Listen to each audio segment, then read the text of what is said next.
If your dog starts barking at you, someone else is feeding it. I'm not talking about... This is absolutely true. Let me tell you a story. So one time I was on a date, and the whole week prior to the date, we were both really excited to go. We were picking out our outfits. We were shopping. Like, we were really excited. This was going to be a nice restaurant, a little upscale. We were just really excited about the new menu. Like, it was going to be amazing. Now, the day of the date, he seemed to be very, very short with me, very, very snippy. And I was like, okay, like, did I do something wrong? Like, nothing was out of the ordinary. Same day as normal. Like, nothing was off. And he was also rushing me, which was really strange because he normally took longer to get ready than I did. And it's like we were running on time, like we were early. But at this point, like, I'm holding on tight. Like, I am determined to not have my night ruined at my favorite restaurant. So we get there and he's like huffing about the parking, and it's like, okay, there's a parking lot, like it's $6 to park. Like, let's just park there. It's not a big deal. So we go inside. Waiter leads us to our table. Now he's making a huff and puff about the table. Keep in mind, like, he is a tall guy, so I do understand. But it's like, it was Friday. It was packed. Like, every reservation was taken. And so it's like, okay, this is the table that we reserved. Like, let's just sit down and have a nice time. So he made a big deal about the table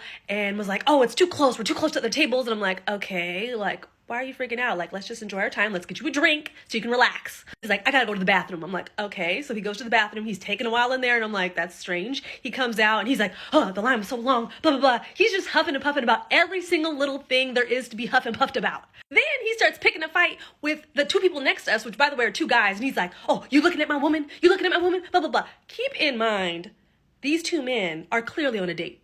One of them, his nails and eyebrows look 10 times better than mine. And the other one gave me the look about my outfit when I walked in. I'm like, babe, like, chill out. It's okay. Like, I'm trying to give him the eye contact to let him know, like, this not even like that with the people next to us.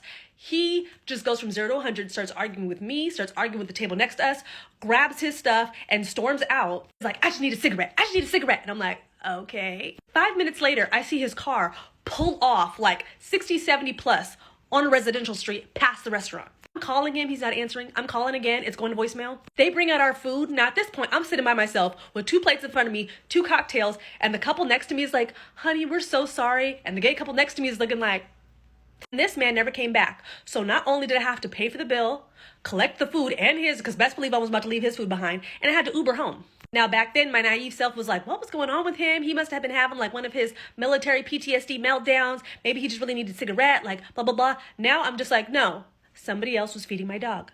So if you're getting ready to go out for a date or something exciting that you know you want to do, and that person is getting snippy with you, that person all of a sudden likes to start fights with you when you're supposed to be doing something that you want to do, somebody else is feeding your dog.